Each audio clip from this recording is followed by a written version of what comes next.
So this is the result of 10 hours of killing brutal black dragons with this gear setup, basically maxed unless you would replace this with Armado on like a Slayer helm and such. And so no, I didn't get 93,000 blood runes. I have it noted down how many I had before, but they did drop blood runes. And according to my necklace check, I did that many trips. I did 77 trips, which means I used 77 doses of this, 77 doses of this, and 77 prayer potions. And I also filled this up with 10k scales and 10k darts, that many. So use just over 9k scales and use just over 5k addy darts, which at the moment these would cost nearly 1.3 mil, and another 1 mil in addy darts used. So take that into account when you see the loot.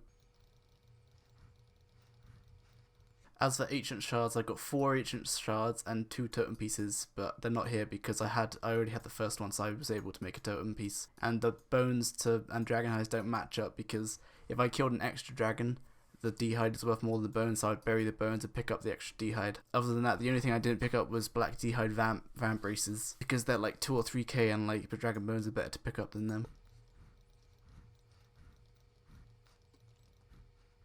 So 1400 of these were from the actual dragons. And the price check, boop, 11.8 mil from 10 hours, which does make them, what, 1.1 mil an hour, 1.18. So I've actually only got about 9 mil profit, taking into account the darts, the scales, and then the potions. So 9 mil profit in 10 hours, so it makes them 900k profit an hour, which is still pretty damn good. But I was also in like nearly max gear, and I was in a 2k total world, meaning there was really rarely over 4 people between the 4 spawns, meaning there was no kill stealing and no fighting for a spawn. We all just had a spawn each. So yeah, these dragons are awful for totem pieces and ancient shards. You're better off like just normal slaying and killing the creatures in the dungeon, or just like barraging dust devils or whatever.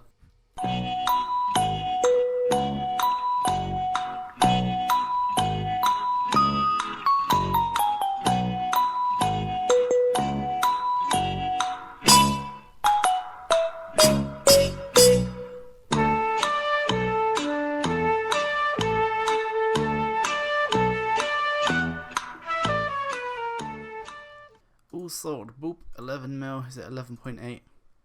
11.6. So that still makes them over 800k an hour, which I believe is better than wyverns, but I'm not sure. I haven't done wyverns in ages. Now I'm just going to talk about how I did it and the method, sort of. So I used this, which you get from lizard men or lizard brutes or the lizard shamans. They have like a 1 in 250 drop rate, and you use their teeth to charge it. And when you rub it, you can teleport to this, which I'll show you now. You teleport there, and it takes you to this place.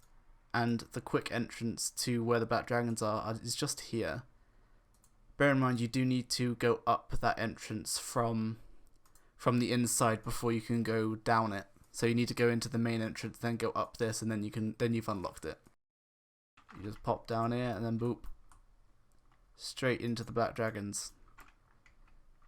My inventory looked like this. I'll teleport to Clan Walls with the Ring of Dueling, bank, and then go into the portal, and then use this to teleport to the furnace, then do the trip. And I also used Hawkeye. I didn't flick it, I just left Trap from Magic and Hawkeye on all the time. If I were to improve this, I would probably wear a ranged cape T, because the added prayer bonus would really help, and you'd probably be able to kill an extra dragon. But ultimately, I think the better option, the better gear setup to use, would be an armadillo crossbow with like broad bolts and like and a book of lore or something. You don't need an anti-dragon shield because the brutal dragon's dragon breath isn't as powerful as like metal dragons, so you can use an anti-fire and protect from magic, and it will protect you from the dragon fire. They do melee, they dragon fire, they long range dragon fire, and they mage.